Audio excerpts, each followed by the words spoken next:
ఈ సమయంలో కొద్ది నిమిషాలు మనం దేవుని మాటలు ధ్యానం చేద్దాం.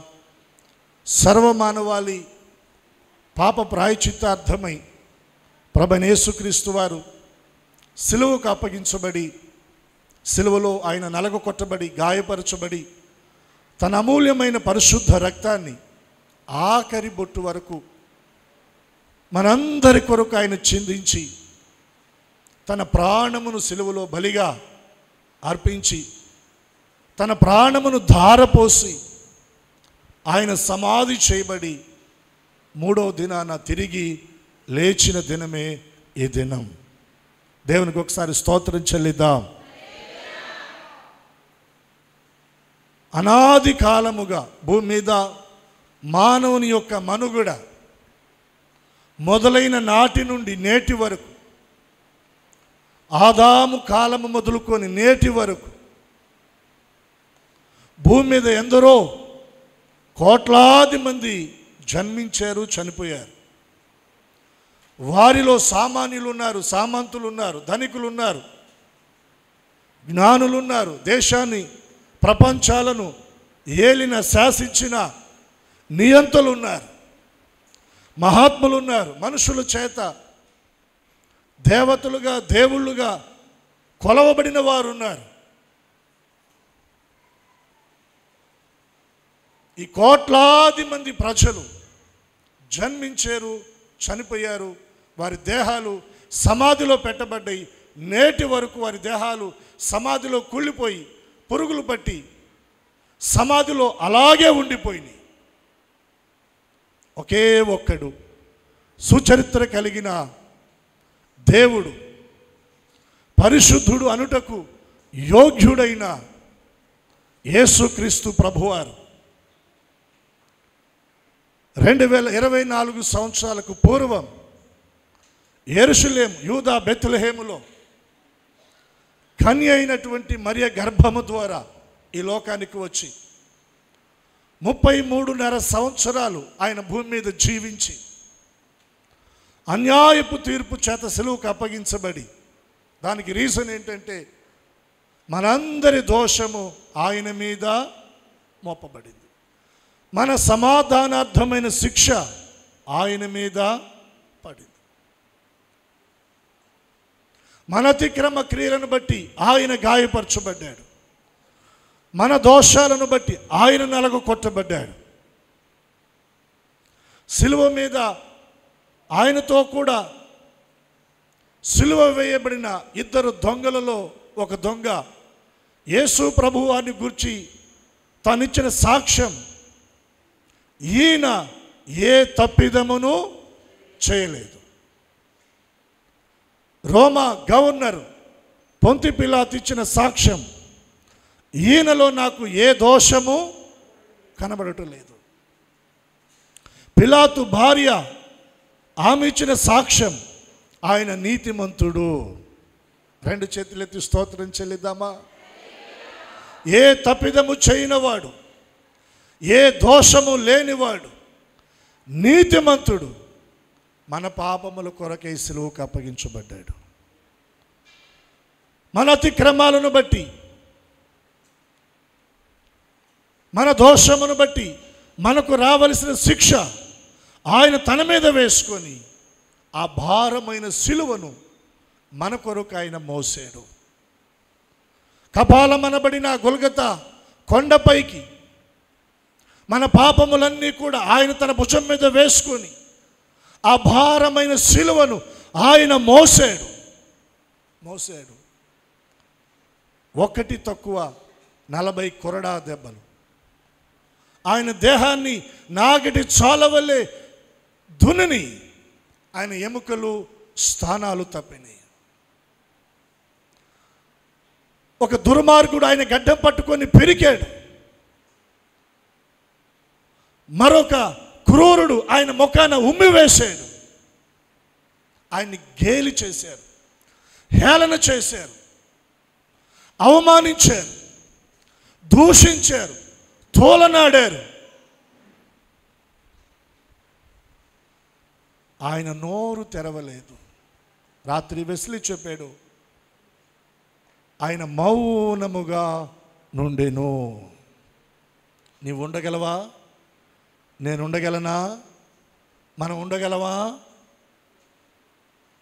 నీ కొరకు, నా కొరకు ఆ శిక్షను భరించడానికి, అవమానాన్ని భరించడానికి, నిందను భరించడానికి, సిలువను భరించడానికి, సిలువ శ్రమలను భరించడానికి, గాయపరచబడడానికి, తన రక్తాన్ని చిందించడానికి, తన ప్రాణమును నీ కొరకై ధారపోయడానికి ఆయన మౌనముగా ఉన్నాడంట. ఆ రోజున ఆయన నోరు తెరిస్తే ఈ రోజున మనకి రక్షణ భాగ్యము లేదు. వదకు తేబడు గొర్రె పిల్లవలే ఆయన మౌనమాయను. బొచ్చు కత్తిరించువాని ఎదుట గొర్రె పిల్లయు మౌనముగా నున్నట్లుగా ఆయన మౌనముగా ఉన్నాడంటండి. ఎవరి కొరకు? నీ కొరకు, నా కొరకు, మనందరి కొరకు ఆయన సిలువలో మౌనంగా ఉన్నాడంట. ఆ మ్రానుకి 3 మేకులతో ఆయన కొట్టబడ్డాడు కదా. ఆయన శిరస్సును ముండ్ల కిరీటము పెట్టబడింది కదా. సిలువను ఎత్తబడి ఆకాశానికి భూమికి మధ్యన ఆయన వేలాడుతూ ఉండగా రోమా రాణువారిలో ఒకడు ఈటెను తీసుకొని వచ్చి ఆయన ప్రక్కలో పొడవగా ప్రక్కలో నుండి ఆ ఈట గుండె భాగానికి వెళ్ళి గుండెలో ఉన్న ఆ ఆఖరి రక్తపు పొట్టులను కూడా చిందించేటట్లు గాయాన్ని చేయగా ఆయన మౌనంగా ఉండిపోయాడు. మౌనంగా ఉండిపోయాడు. వేదనను అనుభవించాడు. వేదనను అనుభవించాడు ఆయన. నా దేవా, నా దేవా, నన్నెందుకు? తండ్రి అయిన దేవుని ద్వారా ప్రియకుమారుడుగా అద్వితీయుడుగా ఉన్నటువంటి యేసయ్య చేయి విడువబడ్డాడు. కారణం ఆయన మీద మన పాపము కనబడింది. అంత ఘోరమైన సిలువ మరణాన్ని ఆయన పొందాడు. తన ప్రాణమును బలిగా మన కొరకు అర్పించాడు. తన ప్రాణమును ఆయన ధారపోసాడు. ధారపోసాడండి. శుక్రవారం ఉదయం 3 గంటలకు ఆయన తన ప్రాణాన్ని అర్పించాడు. 6 గంటల వ్యవధిలో, 6 గంటల సమయ వ్యవధిలో, అంటే కేవలం 3 గంటల సమయ వ్యవధిలో అక్కడ ఉన్నటువంటి నికోదేము, కొందరు స్త్రీలు రోమా గవర్నర్ అయిన పిలాతు దగ్గరికి వెళ్ళి యేసు ప్రభు వారి దేహము భూస్థాపన కొరకు వారికి పర్మిషన్ ఇవ్వవలసిందిగా అర్జీ పెట్టుకొని పర్మిషన్ తీసుకొని పరుగున వచ్చి సిలువ మీద నుండి ఆయన దేహాన్ని దించి ఒక నారబట్ట చుట్టి అడావుడిగా సమాధిలో ఆయన్ని పెట్టేశారు. సమాధిలో పెట్టేశారండి. అక్కడ ఉన్నటువంటి కొంతమంది పిలాతు దగ్గరికి వెళ్ళి పర్మిషన్ తీసుకొని ఆయన సజీవుడై ఉన్నప్పుడు 3వ దినాన్ని తిరిగి లేస్తానని చెప్పిన మాటలు మాకు గుర్తున్నాయి. ఇప్పటివరకు ప్రపంచ చరిత్రలో చనిపోయి సమాధి చేయబడి తిరిగి లేచిన వారు ఎవరూ లేరు. ఈయన లేస్తానని చెప్పాడు. ఆయన లేవటం ఏమో కానీ శిష్యులు వచ్చి ఆయన దేహాన్ని ఎత్తుకొని వెళ్ళిపోయి మరొక చోట సమాధి చేసి ఆయన తిరిగి లేచాడని ఒకవేళ చెప్పి ఆ వర్ధంతిని వారు తీసుకొస్తారేమో. కాబట్టి ఆయన దేహాన్ని భద్రపరచడానికి పర్మిషన్ కావాలన్నప్పుడు పిలాతు అన్నాడు, ఇదిగో రాణు వారు మీ దగ్గర ఉన్నారు, కావలసిన ఏర్పాట్లు జాగ్రత్తలు మీరు తీసుకొని కావలి వారిని పెట్టి మీరు భద్రపరచండి ఆయన దేహాన్ని. పిలాతు పర్మిషన్ ఇచ్చాడండి. అక్కడున్న యాజకులు, ప్రధాన యాజకులు, శాస్త్రులు రోమా రాణు వారిని తీసుకుని వెళ్ళి యేసు ప్రభు ఏ సమాధిలో అయితే పెట్టబడ్డాడో ఆ సమాధి మీద పొర్లించబడిన పెద్ద రాయి, ఆ రాయి మీద రోమా ప్రభుత్వ అధికారముతోటి ఆ బండకు సీలు వేసి పగలు రాత్రి ఆ సమాధి దగ్గర రోమా రాణు వారిని కావలి పెట్టారు. కావలి పెట్టి సమాధిని భద్రపరిచారు. రోమా రాణు వారు ఆపలేకపోయారు. దేవునికి స్తోత్రం. ఆయన సమాధి మీద పొర్లించబడిన రాయికి వారు వేసిన సీలు ఆపలేకపోయింది. ఆదివారము తెల్లవారుజామున తెల్లవారుతుండగా పాతాళము యొక్క బలమును, సమాధి యొక్క బలమును జయించి ఆయన మృత్యుంజయుడై ఆయన తిరిగి లేచాడు. చప్పట్లు కొట్టేసే నామాన్ని కనపరుద్దాం. ఆయన మృత్యుంజయుడు, ఆయన మృత్యుంజయుడు. ధైర్యంగా అతిశయంగా చెప్పగలిగిన మాట.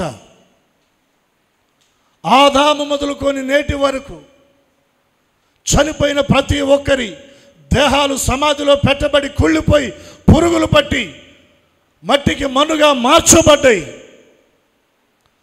ఒక్క యేసు ప్రభువారే సమాధిలో పెట్టబడి సమాధి యొక్క బలమును, మరణము యొక్క బలమును, పాతాళము యొక్క బలమును జయించి మరణపు ములును విరిచి సమాధిలో నుండి తిరిగి లేచినవాడు. ఆయన తప్ప నేటి వరకు వేరెవరు కూడా లేరండి.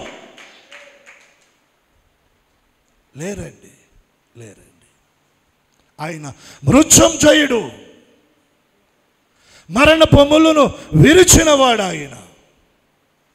ఆయన పలికిన ఒక మాట నేను మీకు జ్ఞాపకం చేస్తా ఉన్నాను. 1 కొరింథీయులకు రాసిన పత్రిక 15వ అధ్యాయం చూడండి. 1 కొరింథీయులకు రాసిన పత్రిక 15వ అధ్యాయం 56వ వచనాన్ని చదవండి. 55, 56 వచనాలు. ఓ మరణమా నీ విజయం ఎక్కడ? ఓ మరణమా నీ ముళ్ళు ఎక్కడ? మరణము యొక్క ముళ్ళు పాపమునుకున్న బలము ధర్మశాస్త్రము. చాలు. విజయమందు మరణము మృంగివేయబడెను అని వ్రాయబడిన వాక్యము నెరవేరెను. ఎవరిలో? యేసుక్రీస్తు ప్రభువులో. దేవునికి స్తోత్రం. ఓ మరణమా, మరణము ఎదుట నిలబడి మరణాన్ని గూర్చి అధికారముతో మాట్లాడిన వాడు ఒక్కడే, ఆయనే ప్రభు అయిన యేసుక్రీస్తు వారు. మరణమా నీ విజయం ఎక్కడా? ఓ మరణమా నీ ముల్లెక్కడా? మరణము యొక్క ముళ్ళును విరిచినవాడు, మరణాన్ని జయించినవాడు. మరణానికున్న బలం ఏంటంట? పాపానుకున్న బలం ఏంటంట? ధర్మశాస్త్రం. హెబ్రీ పత్రికలో ఒక్క మాట నేను మీకు జ్ఞాపకం చేస్తానండి. 3వ అధ్యాయం 14, 15 వచనాలు మీరు చూడండి. హెబ్రీ పత్రిక 3వ అధ్యాయం 14, 15 వచ్చిన భాగాలు.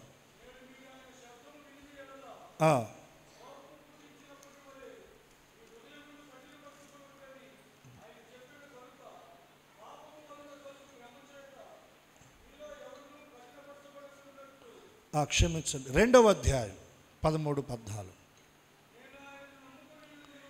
14 వచనం చదువుతున్నాను. కాబట్టి ఆ పిల్లలు రక్త మాంసములు గలవారైనందున, ఈ మాట మీరు నోట్ చేసుకోండి. కాబట్టి ఆ పిల్లలు రక్త మాంసములు గలవారైనందున ఆ ప్రకారమే మరణము యొక్క బలము గలవానిని. మరణానికున్న బలం ఏంటి? పాపానుకున్న బలం ఏంటి? ధర్మశాస్త్రం. ఈ వచనాన్ని మీరు జాగ్రత్తగా గమనించాలి. మరణం యొక్క బలము గలవానిని అనగా అపవాదిని. ఎవరిని? అపవాదిని. మరణము ద్వారా నశింపచేయుటకును జీవిత కాలమంతయు మరణ భయము చేత దాస్యమునకు లోబడిన వారిని విడిపించడానికి. యేసు ప్రభువారు ఎందుకు చనిపోయారు? యేసు ప్రభువారు ఎందుకు సిలువలో తన ప్రాణమును అర్పించారు? లోకానికి అర్థం కావటంలా, సమాజానికి అర్థం కావటంలా. ఆయన నిజంగా దేవుడైతే, దేవుని కుమారుడైతే, నిజంగా ఆయనలో శక్తి ఉంటే, ప్రభావం ఉంటే ఆయన ఎందుకు చనిపోవాలి?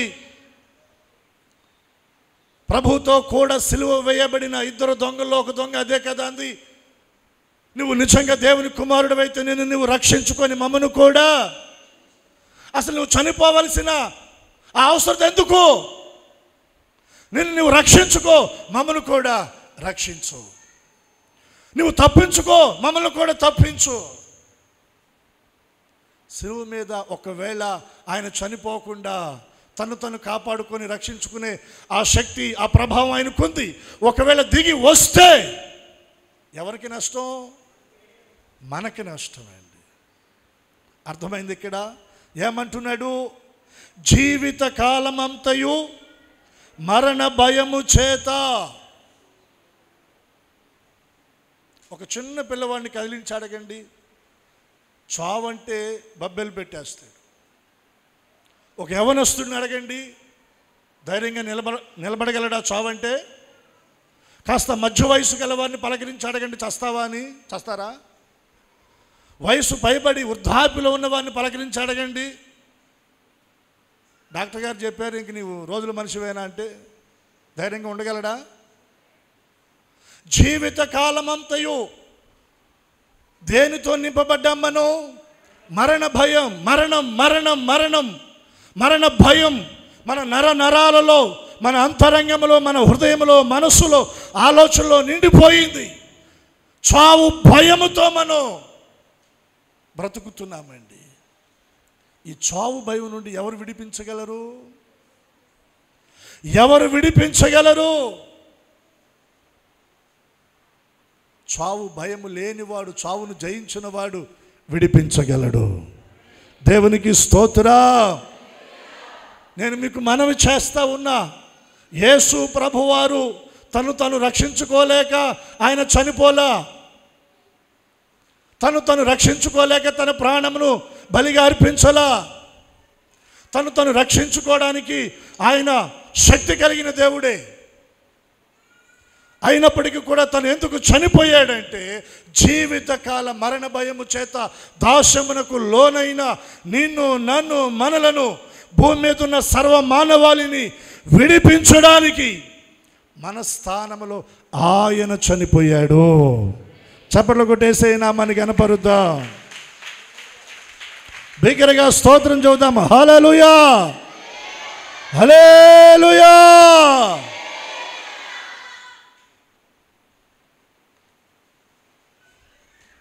మరణానికున్న బలం ఏంటి? పాపం. మరణపు ముళ్ళు పాపం. పాపానికున్న బలం ధర్మశాస్త్రం. ధర్మశాస్త్రాన్ని మనం ఎవరు కూడా నెరవేర్చలేకపోయాం. యేసయ్య ధర్మశాస్త్రాన్ని నెరవేర్చాడు. మనం ఎవరు కూడా పాపాన్ని జయించలేకపోయాం. యేసయ్య పాపాన్ని జయించాడు. ధర్మశాస్త్రాన్ని నెరవేర్చాడు, పాపాన్ని జయించాడు. మరణము ముందు నిలబడి మరణాన్ని సవాల్ చేసి మాట్లాడుతున్నాడు. మరణమా, నీ విజయం ఎక్కడా? మరణపు ముల్లా, నీ విజయము. మీకు అర్థం అవడం కోసం చెప్తున్నాను. ప్రపంచంలో ఇంకెవడు అలా మాట్లాడలేదండి. మరణం ముందు నిలబడి నన్ను తీసుకొని వెళ్ళి 3 కాలువలు బాగా నిండుగా వస్తూ ఉన్నప్పుడు ఆ సప్టా దగ్గర లేకపోతే వంతెన మీదో నిలబెట్టి కాలువ నెట్టేస్తామంటే దండం పెట్టి కాళ్ళు పట్టుకొని బ్రతిమలాడి ఎలాగోలా మిమ్మల్ని కన్విన్స్ చేసి పక్కకు వచ్చే ప్రయత్నం చేస్తా. ఎందుకు అని అంటారా? దాంట్లో పడితే నాకు ఈత రాదు కాబట్టి. దాంట్లో పడితే ఈత వచ్చిన వాడిని అక్కడ నిలబెట్టి తోస్తాను అన్నాడు అనుకో, ఏమంటాడు? తొయ్ అంటాడా అనడా? ఇప్పుడు చస్తే తిరిగి ఎలా బ్రతకటం మనకు తెలియదు కాబట్టి చావంటే మనకి. యేసు ప్రభు తన ప్రాణాన్ని పెడితే దాన్ని ఎలా తిరిగి తీసుకోవాలో ఆయనకి, కాబట్టి ఆయనకి భయం లేదు. కాబట్టే మరణం ముందు నిలబడి మాట్లాడుతున్నాడు, మరణమా నీ విజయం ఎక్కడా, రా చూసుకుందాం. నీ ముళ్ళు ఎలా విరవాలో నాకు, నిన్ను ఎలా పాదాల కింద తొక్కి పట్టాలో నాకు తెలుసు. మరణపు ముళ్ళును ఆయన విరిచాడు, మరణాన్ని పాదాలతో తొక్కి పట్టాడు, మరణాన్ని జయించి తిరిగి లేచాడు. జీవితకాల మరణ భయము చేత దాస్యముకు లోనైన మనలను ఆ భయము నుండి విడిపించాడు. దేవునికి స్తోత్రం. ధైర్యంగా చెప్పగలనండి, యేసు ప్రభు తర్వాత మరణం అంటే భయపడిన వారు ఎవరైనా ఉన్నారు అంటే భూమి మీద ఆయనను విశ్వసించిన వారే. ఎందుకని భయం లేదు వారికి? ఆయన మరణాన్ని జయించి తిరిగి లేచాడు, ఆయన బ్రతికాడు. ఆయన విశ్వసించిన నన్ను కూడా మరణించిన తర్వాత తిరిగి నన్ను ఆయన బ్రతికించగలడు. మృతుల్లో నుండి నన్ను లేవనెత్తగలడు. పునరుద్ధాన జీవాన్ని నాకు ఇవ్వగలడు ఆయన. ఆ నిరీక్షణ ఆయన యందు విశ్వాసం ఉంచిన వారికి ఉంది. తెస్సలోనికీ పత్రికలో పౌలు అదేంటాడు కదా, సహోదరులారా నిరీక్షణ లేని ఇతరుల వలె మీరు దుఃఖపడకుండా ఉండునట్లుగా నిద్రించిన వారిని గూర్చిన సంగతి మీకు తెలియకుండుట నాకు ఇష్టము లేదు. యేసు నందు మృతి నొందిన ప్రతి ఒక్కరు కూడా ఏమంటాడు? యేసు మృతి పొంది తిరిగి లేచినని మనం నమ్మిన ఎడలా అదే ప్రకారము యేసు నందు చనిపోయిన వారు దేవుడు ఆయనతో కూడా లేవనెత్తును. చప్పట్లు కొట్టి దేవుని నామాన్ని మహిమపరుద్దాం. యేసు మృతి పొంది తిరిగి లేచినని మనము నమ్మిన ఎడలా నమ్ముతున్నామా? నమ్మితే రెండు చేతులు ఎత్తి స్తోత్రం చెల్లిద్దాం. ఎంతమంది నమ్ముతున్నారో మరొకసారి బిగ్గరగా చెప్దాం. యేసు మృతి పొంది తిరిగి లేచెను. బిగ్గరగా అందరం కలిసి చెప్దామా ఆ మాట ఒకే శబ్దంతో? యేసు మృతి పొంది తిరిగి లేచెను.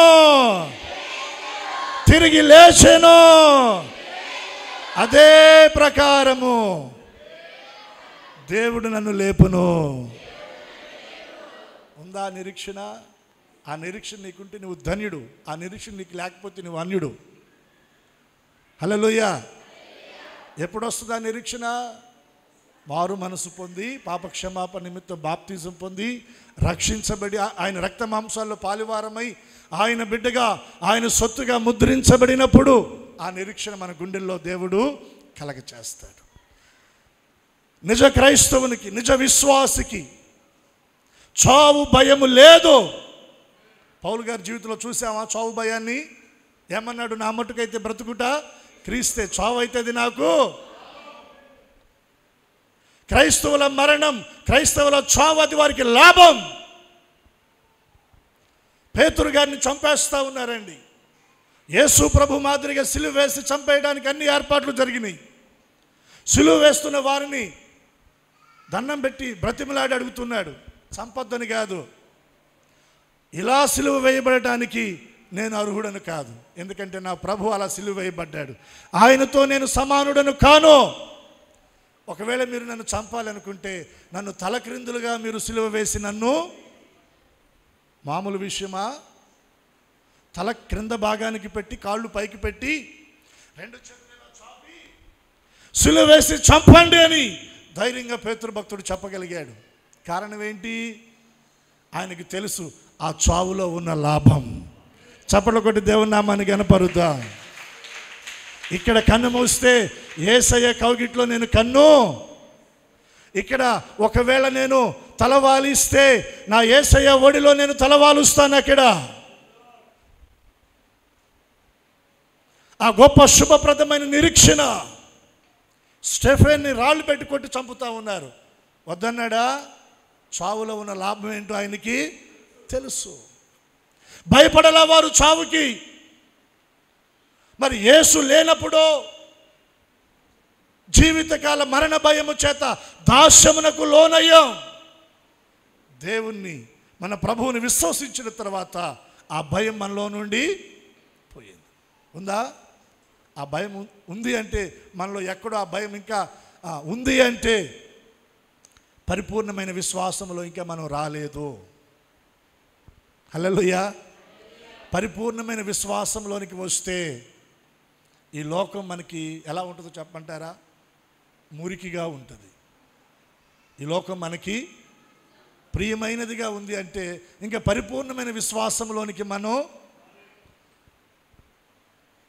ఈ లోకం మనకు శాశ్వతం కాదండి. తన నామ మహిమార్థమై భూమి మీద ఆయన నామం ఘనపరచబడడానికి, ఆయన చిత్తం నెరవేర్చబడడానికి ఆయన పిల్లలంగా ఆయన మనల్ని దీవిస్తాడు, ఆస్వాదిస్తాడు. సమాజంలో ఉన్నతమైన స్థలాల్లో ఆయన మనల్ని నిలబెడతాడు, ఘనపరుస్తాడు. కానీ ఈ లోకం మనకు శాశ్వతమైనది కాదు. శాశ్వతమైనది మనకు పరలోక రాజ్యం. ఈ లోకంలో ఎవరు మనతో శాశ్వతంగా ఉండరు. ఎవరితో మనం కూడా శాశ్వతంగా ఉంటామా? పుట్టినది మొదలుకొని చనిపోయే ఆ వరకు మన జర్నీలో ఒక తల్లితో మనం ఉంటామా? తండ్రితో ఉంటామా? భార్యతో ఉంటామా? తోబుట్టులతో ఉంటామా? స్నేహితులతో ఉంటామా? చెప్పండి. ఉండలేము. వీరంతా కూడా మన జీవన శైలిలో మజిలీలుగా కొంత దూరం మనతో వస్తారు, ఆగిపోతారు, కొంత దూరం వస్తారు, ఆగిపోతారు. కానీ తల్లి గర్భమున పడినది మొదలుకొని, తల్లి ఒడిలో కూర్చుండినది మొదలుకొని, ముదిమ వచ్చు వరకు, తల వెంట్రుకలు నెరయు వరకు మనల్ని ఎత్తుకొని చంక పెట్టుకొని మన భారాలు భరిస్తూ మనతో కూడా వచ్చేవాడు ఎవరు? యేసయ్యా. దేవునికి స్తోత్రం. ఇక్కడ మనతో సదాకాలము మనకు తోడుగా ఉండేది ఆయనే. పరలోకంలో ఆయనతో కూడా సదాకాలం మనం ఉండటానికి, ఆయన రాజ్యానికి మనం కొనిపోబడాలి. ఆయన రాజ్యానికి మనం కొనిపోవాలి. దేవునికి ఒకసారి 2 చేతులెత్తి స్తోత్రం చెల్లిద్దాం. ఆయన యందు విశ్వాసం ఉంచిన వారికి ఆయన అనుగ్రహించిన నిరీక్షణ, శుభప్రదమైన నిరీక్షణ ఏంటంటే జీవితకాల మరణ భయం, దాస్యానికి లోనైన మనలను ఆ దాసత్వం నుండి విడిపించి మరణం మీద ఆయన మనకు జయ జీవితాన్ని ఇచ్చాడు. ఆయన పునరుద్ధానుడై తిరిగి లేచాడు. భూమి మీద ఎవరి జీవితంలో మనం గమనించిన రెండు దినాలు ఉంటాయి. ఒకటి జన్మదినం, రెండోది చచ్చిపోయిన దినం. 2 దినాలు. పుట్టిన దినం చేస్తారు, మనం చచ్చిపోయిన తర్వాత చచ్చిపోయిన దినం కూడా చేస్తారు. మన దేశానికి స్వాతంత్రాన్ని తీసుకొచ్చేటువంటి మహాత్ములు ఎంతోమంది ఉన్నారు. వారిలో ప్రప్రథముగా మనకు కనబడేది మహాత్మా గాంధీ. మన భారతదేశంలో ఆయనకి 2 రోజులు ఇచ్చారు సెలవు. ఒకటి జయంతి, రెండోది వర్ధంతి. అంతేగా, సంవత్సరంలో 2 సార్లు జ్ఞాపకం చేసుకుంటాం. ఎప్పుడు? పుట్టినరోజు, చచ్చిపోయిన రోజు. ఇక ప్రపంచ దేశాల్లో ఎవరిని గమనించినా వారి జీవితంలో 2 రోజులు, పుట్టినరోజు, చచ్చిపోయిన రోజు. నేను ప్రకటిస్తున్న యేసునాథుని జీవితంలో 3 రోజులు ఉన్నాయి. ఒకటి జన్మదినం, 2 మరణ దినం, 3వది పునరుద్ధాన దినం, తిరిగి లేచిన దినం, సజీవుడై లేచిన దినం, మరణాన్ని జయించిన దినం, మరణపు ముళ్ళును విరిచిన దినం. ప్రపంచ దేశ ప్రజలకు ఒక నిరీక్షణ, ఒక నూతన జీవ మార్గాన్ని పరిచయం చేసిన దినం కదా. అంతకుముందు ఎవరికి తెలియదు చచ్చిపోయిన వాళ్ళు తిరిగి లేస్తారు అని. ఆ దినాన్ని పరిచయం చేశాడు యేసయ్య. పునరుద్ధానం ఉంది. ఏముంది చెప్పండి? పునరుద్ధానం ఉందండి.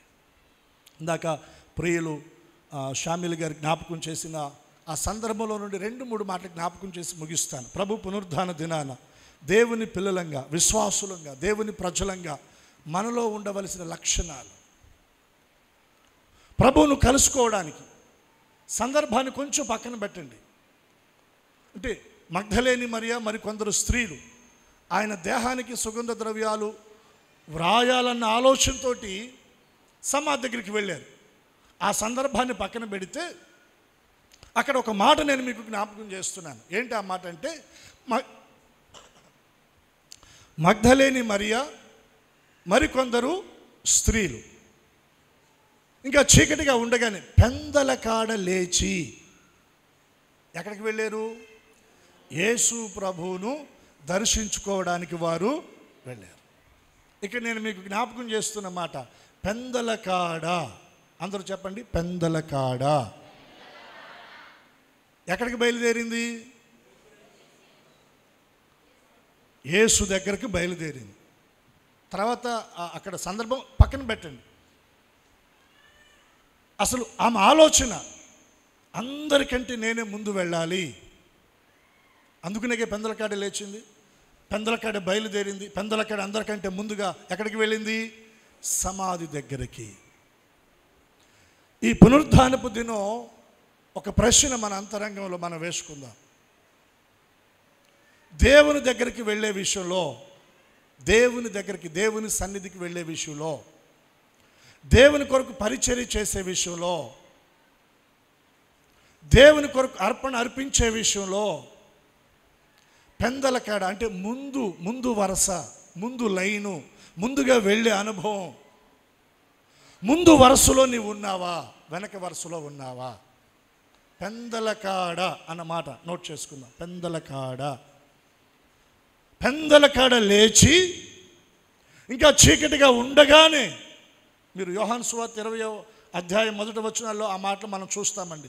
పెందలకాడ లేచి ఎక్కడికి వెళ్ళిందంట? సమాధి దగ్గరికి. దేవుని సేవకునికి నేను మీకు మనవి చేస్తున్నాను, దేవుని దగ్గరకు, దేవుని విషయంలో అది ఏదైనా కానివ్వండి, మనము ముందు వరుసలో ఉందుముగాక. ఎక్కడుండాలి? అన్ని గొంతులు వినబడతల్లా. యాడొస్తాం పాస్టర్ గారు అంటారా? ఇందాక అయ్యగారు చెప్పారు, మగ్ధలేని మరియ స్త్రీయా పురుషుడా? ఆమె కుటుంబం లేదా? పిల్లలు లేరా? బాధ్యతలు లేవా? ఇంట్లో పనులు లేవా? చక్కబెట్టిందా లేదా? ఎక్కడ వేసి వచ్చిందా? అక్కడ వేసి రాలేదండి. చక్కపెట్టుకుంది, కుటుంబాన్ని చక్కబెట్టుకుంది, పిల్లలను చక్కబెట్టుకుంది, బాధ్యతలు చక్కబెట్టుకుంది.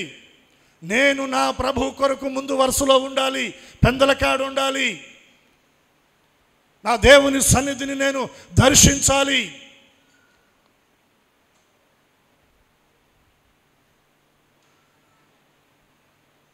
ఈ లోకంలో అన్నిట్లో మనం ముందుండాలని కోరుకుంటాం, ఒక్క చోటే కోరుకోలేం. ఎక్కడది? డోక్రాలో మన పేరే ముందుండాలి. 10 మందిలో లోన్ వస్తే ముందు మనల్నే పిలిచి ఇవ్వాలా, అవునా కదా?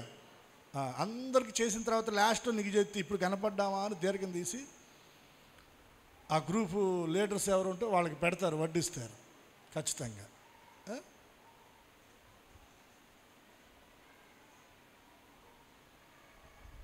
జగన్ గారి దయ వల్ల బియ్యం ఇంటికి వస్తూ ఉన్నాయి, ఇంటింటికి ఇవ్వాలని వాళ్ళు పెట్టారు.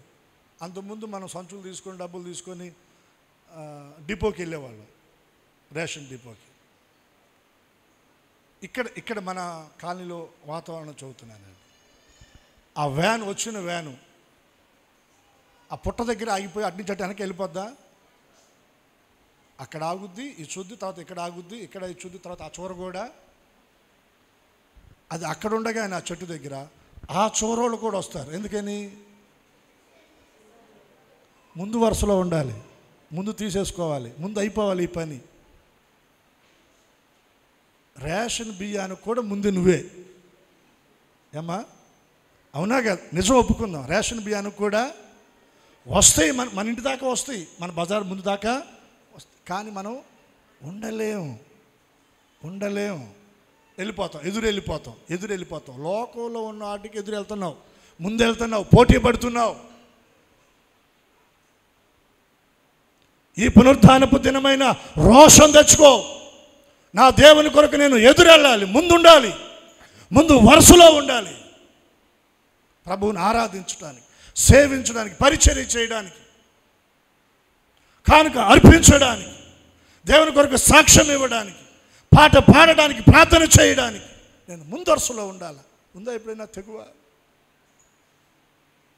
పౌలు అంటాడు, ఏ విధము చేతనైనను ఆయన పునరుద్ధాన బలము ఎరుగు నిమిత్తము అంటాడు. యేసయ్య పునరుద్ధాన బలం మనం ఎరగాలంటే కాస్త మనం ముందు వరుసలో ఉండాలి. హల్లెలూయా. రెండవదిగా అక్కడ ఆయన కొరకు ఏం తీసుకుని వెళ్ళింది ఆమె? సుగంధ ద్రవ్యాలు. సుగంధ ద్రవ్యాలు అవి చాలా, ఆ సుగంధ ద్రవ్యాల కొరకు డబ్బు చాలా హెచ్చించాలండి. సుగంధ ద్రవ్యాలు, మంచి సెంట్ ఉందనుకోండి, 10 రూపాయలకి 15 రూపాయలు ఖర్చుదా? సుగంధ ద్రవ్యాలు 5 రూపాయలు 10 రూపాయలకు వచ్చే సెంట్లు ఉంటాయి. అవి తీసుకెళ్ళలామా? ఏం తీసుకెళ్ళింది? సుగంధ ద్రవ్యాలు. నా దేవుని దేహానికి నేను పుయ్యాలి. మంచి సుగంధ ద్రవ్యాలను తీసుకొని వెళ్ళింది. అది దేనికి సాదృశ్యం అంటే హృదయపూర్వక ఆరాధనకు సాదృశ్యం. దేనికి సాదృశ్యం చెప్పండి? ఆరాధన. నా ప్రభువును నేను ఆరాధించాలి. ఆరాధన ఉందా నీ హృదయంలో? కృతజ్ఞత ఉందా నీ అంతరంగంలో? నీ మనసులో ఆయనను స్తుతించాలన్న ఆ భావన నువ్వు కలిగి ఉన్నావా? కొందరు భక్తులు వారు వ్రాసినటువంటి పాటల్లో, వచనాల్లో పదాలు, నిన్ను స్తుతించకుండా నేను ఉండలేనయ్యా. ఎలా ఉండగలను? నిజంగా ఆయన ద్వారా మేలు పొంది అనుభవించిన మనం, ఆయన కార్యాలను చూసిన మనం, ఆయన కార్యాలు అనుభవిస్తున్న మనం, ఆయన ప్రాణ త్యాగము వెనుక మనకు అనుగ్రహించబడిన ఆ రక్షణ, దైవికమైన స్వస్థత, ఆశీర్వాదాన్ని, ఆ జీవాన్ని వ్యక్తిగతంగా మనం అనుభవిస్తే స్తుతించకుండా మనము ఉండలేమండి. మన పాదాలు పరిగెడతాయి ఆయనను స్తుతించడానికి, గంతులు వేయగలం ఆయనను స్తుతించడానికి. సుగంధ ద్రవ్యాలను పట్టుకొని మగ్ధలేని మరియ పరిగెడతా ఉంది. మూడవదిగా జ్ఞాపకం చేస్తా ఉన్నాను, ఆ సమాధి ప్రాంగణములో మగ్ధలేని మరియ వెదుకుతుంది. ఏం చేస్తూ ఉంది చెప్పండి? వెతుకుతుంది. ఎవరిని? మనం ఆయనను వెతకాలి, ఆయన సన్నిధిని వెతకాలి. దావీదు భక్తుడు ఒక మాట అంటాడు, దేవా నా దేవుడవు. ఏం చేస్తానన్నాడు? ఉదయాన లేస్తానయ్యా. లేచి ఏం చేస్తాడంట? దేవా నా దేవుడవు, వేకువనే నేను నిన్ను. ఏం వెతుకుతున్నావయ్యా? అయ్యా నన్ను దీవించు, నా కుటుంబాన్ని దీవించు, నా బిడ్డలను దీవించు. దీవిస్తాడు, కానీ నువ్వు వెతకవలసింది ఆయన బలాన్ని వెతకాలి. నువ్వు వెతకాలి, ఆయన ప్రభావాన్ని వెతకాలి. నీ బలమును, నీ ప్రభావమును చూడవలనని పరిశుద్ధాలయమునందు నేనెంతో ఆశతో నీ తట్టు కనిపెడుతున్నాను. పెందలకాడే పరిగెత్తింది మగ్ధలేని మరియ. ఆమె దగ్గర సుగంధ ద్రవ్యాలు ఉన్నాయి ప్రభు కొరకై. వెళ్ళి వెతుకుతా ఉంది. నువ్వు వెతుకుతున్నావా? ఆయన పునరుద్ధాన బలమును వెతుకుతున్నావా? ఆయన పునరుద్ధానపు శక్తిని వెతుకుతున్నావా? ఆయన పునరుద్ధానపు అభిషేకాన్ని వెతుకుతున్నావా? అందరానికి వచ్చానండి, అందరితో పాటు ఏదో కూర్చున్నానండి, మధ్యలో కొంచెం అటు ఇటు తిరిగానండి, మళ్ళీ కూర్చున్నానండి, వెళ్ళిపోయానండి. కాదు కాదు, ఆయన వెంబడిస్తున్న వారు వేవేల మంది ఉన్నారు, కానీ ప్రభు ఒక్క స్త్రీ గురించి చెప్పాడు, ఎవరో నన్ను తాకారు. పేతురు అంటున్నాడు, ఎవరో తాకటం ఏంటి ప్రభువా, నీ మీద వేల మంది పడుతున్నారు, రాసుకుంటున్నారు, నీ చుట్టూ ఆవరించారు కదా ప్రభువా సమూహం జనాలు, వీళ్ళందరూ తాకేది వేరు, ఆమె తాకింది. వీరందరూ నన్ను పట్టుకున్నది వేరు, ఆమె పట్టుకున్నది వేరు. ఎవరో నా వస్త్రపు చెంగు తాకారు, నాలో నుండి ప్రభావము బయటికి వెడలింది. భయపడుతూ వణుకుతూ ఆమె వచ్చింది. ఆ స్త్రీని నేనే. ఆ స్త్రీని అక్కడ నేను మీకు చెప్పదలిచిన మాట ఏంటో తెలుసా? ఆయనలోనున్న ప్రభావం ఆమెలోనికి వెళ్ళింది, ఆమెలో ఉన్న బాధ నివారణ అయ్యింది. చప్పట్లు కొట్టేసే నామాన్ని కనపరుద్దాం. ఈ ప్రథమ పునరుద్ధానపు ఆరాధనలో నీవు ఆయన సన్నిధిని, ఆయన సన్నిధిలో ఉన్న ఆయన బలాన్ని, ఆయన పునరుద్ధానపు శక్తి, అభిషేకాన్ని, ఆయన ప్రభావాన్ని నువ్వు వెతకగలిగితే, ఆయన ప్రభావము నీ దేహాన్ని తాకగలిగితే, నీ దేహంలో ఉన్న బాధ, నీ దేహంలో ఉన్న వేదన, నీ దేహంలో ఉన్న చింత నిన్ను విడిచి బయటికి పోతుంది. అవి పోవాలి అంటే నువ్వు వెతకవలసింది ఆయన ప్రభావాన్ని. మగ్దలేని మరియ వెతుకుతా ఉంది. ఈరోజు నువ్వు వెతకాలి. అయ్యా నా పిల్లలకు ఉద్యోగం కాదు, మొదట నీవు ఆయన శక్తిని వెతుకు, ఆయన బలాన్ని వెతుకు, ఆయన ప్రభావాన్ని వెతుకు.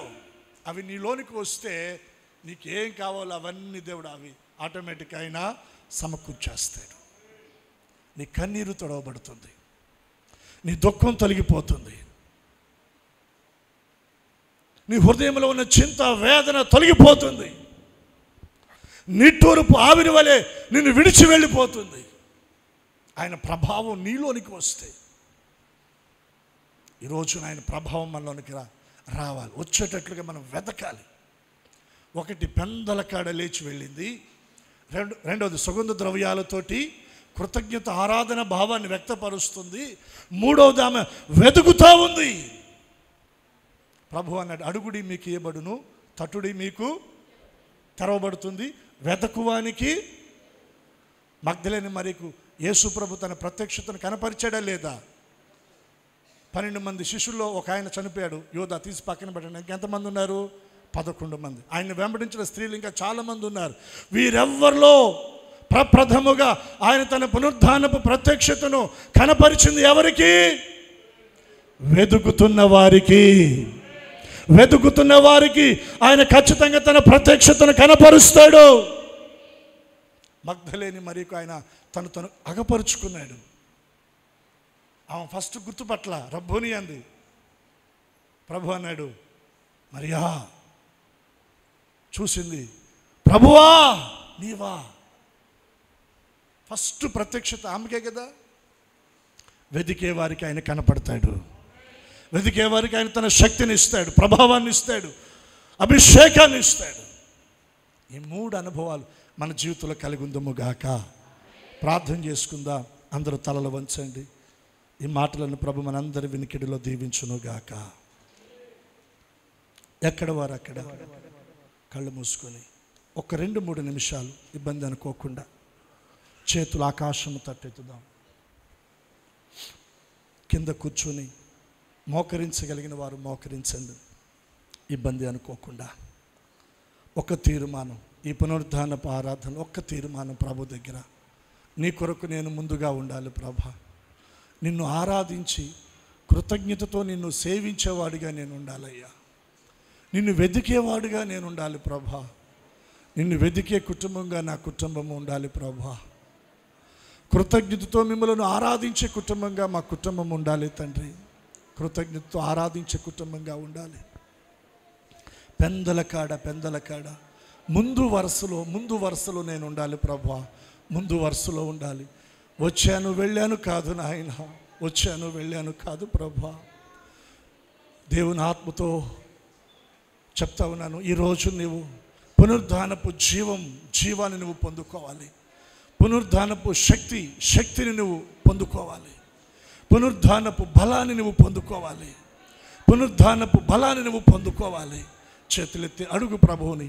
మగ్దలేని మరియ వెతికినట్లుగా ఆయన సన్నిధిని నీవు వెతుకు. ఆయన సన్నిధిని నీవు వెతుకు. ఆయన సన్నిధిని వెతుకు.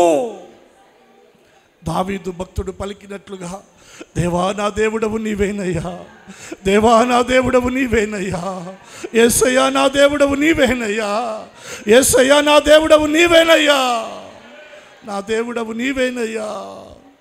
వేకువు నేను నిన్ను వెతుకుతాను ప్రభువా, వేకువు నేను నిన్ను వెతుకుతానయ్యా, వేకువు జామున నేను నిన్ను వెతుకుతానయ్యా. నీ బలమును నేను చూడాలి ప్రభువా, నీ బలమును నేను చూడాలయ్యా. నీ శక్తిని నేను అనుభవించాలి ప్రభువా, నీ శక్తిని నేను అనుభవించాలయ్యా. నీ ప్రభావముతో నేను తాకబడాలి నాయనా, నీ ప్రభావముతో నేను తాకబడాలయ్యా. పునరుద్ధానపు శక్తి నాకు కావాలి నాయనా, పునరుద్ధానపు జీవం నాకు కావాలయ్యా, పునరుద్ధానపు బలము నాకు కావాలయ్యా, పునరుద్ధానపు అభిషేకము నాకు కావాలి ప్రభువా. నింపండి నాయనా, పునరుద్ధానపు జీవముతో నింపండి నాయనా. హల్లెలూయా. ఆయనలోనున్న ప్రభావము ఆమెలోనికి వెళ్ళింది, ఆమెలో ఉన్న బాధ నివారణ అయింది.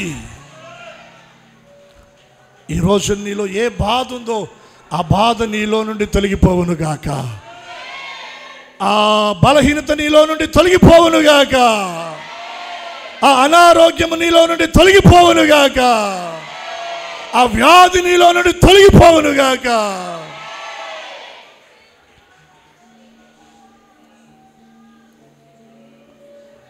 Thank you Jesus. అడుగుదామా? రెండు చేతుల ఆకాశము తట్టి ఒక్క నిమిషం ప్రభువుని అడుగుదాం. పునరుద్ధానపు బలము నాకు కావాలయ్యా, పునరుద్ధానపు అభిషేకము నాకు కావాలి తండ్రి, పునరుద్ధానపు జీవము నాకు కావాలయ్యా. నీ ప్రభావాన్ని నేను అనుభవించాలి తండ్రి, నీ ప్రభావాన్ని నేను అనుభవించాలి నాయన. ఇంకెంత కాలం మృతుల్లో నీవు ఉంటావు? మృతుల్లో నుండి నీవు లేవాలి. నా యేసయ్య నీ మీద ప్రకాశిస్తున్నాడు, నా యేసయ్య నీ మీద ప్రకాశిస్తున్నాడు. హల్లెలూయా, హల్లెలూయా, హల్లెలూయా. స్తోత్రం, స్తోత్రం, స్తోత్రం, స్తోత్రం.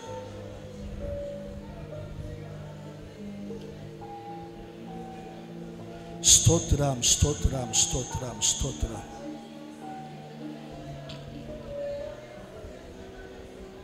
హల్లెలూయా, హల్లెలూయా. స్తోత్రం, స్తోత్రం, స్తోత్రం. ప్రార్థన చేసుకుందామండి. పరిశుద్ధ తండ్రి, మీకు వందనాలు, స్తోత్రాలు చెల్లిస్తున్నా. ఈ పునరుద్ధాన ఆరాధనలో మిమ్మలను సేవించి ఆరాధించేటువంటి భాగ్యాన్ని మీరు మాకు ఇచ్చారు.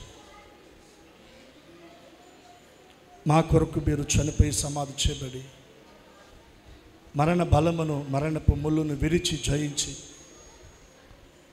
మా కొరకే మీరు తిరిగి లేచారు. జీవితకాల మరణ భయము చేత దాస్యమునకు లోనైన మమ్మలను విడిపించారు. పునరుద్ధానపు జీవాన్ని, శక్తిని మీరు మాకు ఇచ్చారయ్యా. మీకు వందనాలు. మీ కొరకు మేము పెందల కాడ ముందు వరుసలో మీ కొరకు మేము బ్రతకాలి. కృతజ్ఞత ఆరాధన కలిగి జీవించి మీ సన్నిధిని వెదికే అనుభవాన్ని మీరు మాకు దయచేయండి. మీ పునరుద్ధానపు బలాన్ని, శక్తిని, అభిషేకాన్ని, ప్రభావాన్ని మేము పొందుకోవాలి, అనుభవించాలి. మీ ప్రభావమే మా మీద పని చేయాలి, మాలో పని చేయాలి. కృపను గ్రహించండి. మీ పునరుద్ధానపు జీవముతో, బలముతో, అభిషేకముతో, ప్రభావముతో మందిరంలో నిలిచిన ప్రతి ఒక్కరిని మీరు నింపుదురుగాక. ప్రతి ఒక్కరిపైన మీ పునరుద్ధానపు బలం, అభిషేకం, ప్రభావము నిలిచి ఉండునుగాక. ప్రతి ఒక్కరిని బలపరచునుగాక. కృప చూపండి నాయన. ప్రతి ఒక్కరిలో ఉన్న బాధలు, సమస్యలు, బలహీనతలు, అనారోగ్య పరిస్థితులు, ఆర్థిక సమస్యలు ఈ ప్రథమ పునరుద్ధాన ఆరాధనలో పాల్గొందిన ప్రతి ఒక్కరిలో నుండి సంపూర్ణంగా తొలగిపోవునుగాక. ప్రతి ఒక్కరు ఫలించుదురుగాక, బహుగా ఫలించుదురుగాక. రెమ్మలు గోడ మీదకి ఎగబాకునుగాక. నీ ప్రజలను బట్టి మీ నామం మహిమపరచబడినట్లుగా తండ్రి ప్రతి ఒక్కరిని మీరు దీవించి ఆశీర్వదించండి. మీ చేతులకు అప్పగిస్తుండగా కృపలో భద్రపరిచి సహాయం చేయండి. విత్తబడిన మాటలు మా అందరి హృదయాల్లో నీరు కట్టి ఫలింపచేసి మహిమ పొందమని యేసు నామమున ప్రార్థించి అడుగుచున్నాము తండ్రి. అందరము చెప్దాం ఆమేన్, ఆమేన్, ఆమేన్. అందరికి వందనాలు.